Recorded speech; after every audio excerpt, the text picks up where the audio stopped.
Ciao a tutti ragazzi, benvenuti in questo nuovo video. Oggi voglio farvi vedere come porto l'attrezzatura sullo scooter quando vado a pescare. Molti di voi mi hanno chiesto di fare un video e di farvi vedere come metto l'attrezzatura, il borsone, il fucile e tutto il resto sullo scooter. Io chiaramente utilizzo uno scooter dell'Honda che ha il sottosella, e quello è importante per mettere, diciamo così, i piombi e lo schienalino. Ora vi faccio vedere l'attrezzatura che io utilizzo. Chiaramente un solo fucile, perché poi quando uno va in scooter non è che ha tante possibilità di spostarsi o andare da altre parti, quindi diciamo io vado in un posto, pesco lì e poi finisco la mia pescata in questa zona dove vado.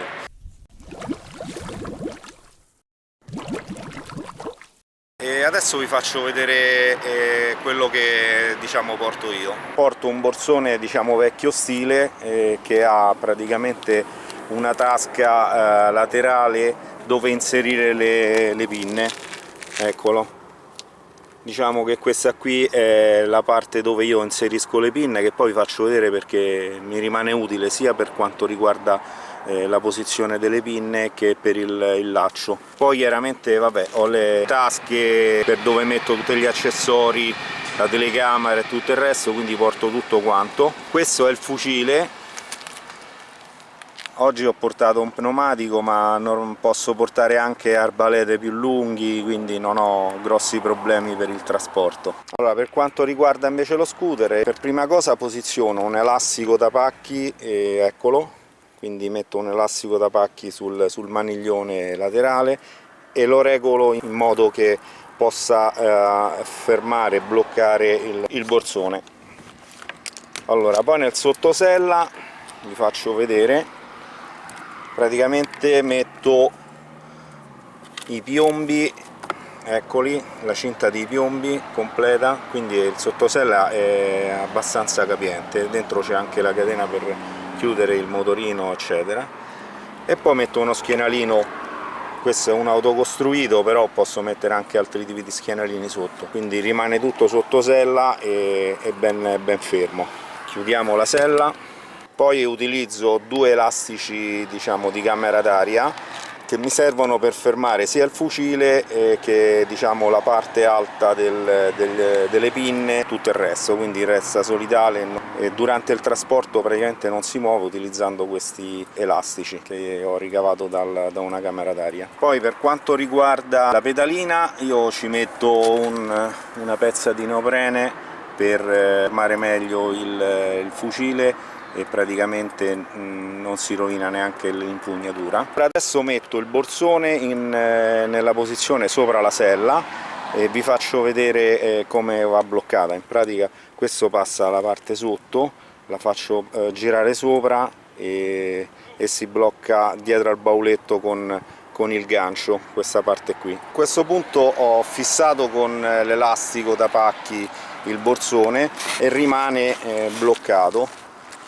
quindi lo faccio passare sotto e poi chiaramente qui c'è un gancio sotto al bauletto che riesco così a bloccare il tutto e non si sposta.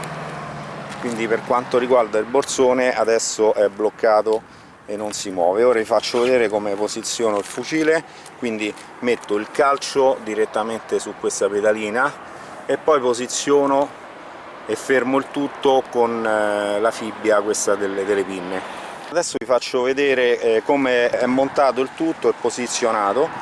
Quindi la parte bassa, come vi avevo detto, c'è il calcio, l'ho fermato con l'elastico, quello più fino, quindi ho bloccato sulla pedalina. Il fucile fa qualche vibrazione, ma serve perché deve rimanere sempre un pochino morbido, a parte che l'elastico lo rende non fisso, magari con le buche ok c'è qualche problema, quindi lo porto sempre con il fodero. Qui, come vi avevo detto, utilizzo la fibbia, quella delle pinne, e praticamente fermo il fucile, anche con fucili più lunghi non crea problemi perché diciamo spazio ce n'è. Le pinne bloccano un po' il tutto con questa parte rigida, quindi rimane fermo. Poi utilizzo l'altro elastico, lo fisso in questo caso sull'elastico quello del portapacchi, e praticamente giusto così, è una sicurezza, lo blocco ancora qui più in alto, ma diciamo il tutto rimane sempre mobile, quindi sempre un po' elastico, è meglio che resti un po' mobile.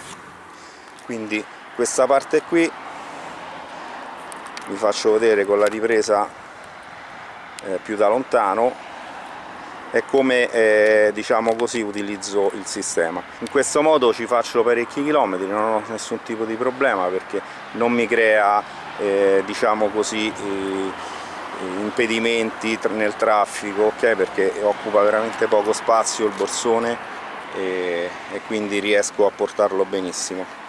Ragazzi, vi ho fatto vedere come metto l'attrezzatura sullo scooter, quindi chi di voi vuole provare non è praticamente difficile, uno ci si abitua poi nel tempo, sia nei movimenti o negli spostamenti con lo scooter.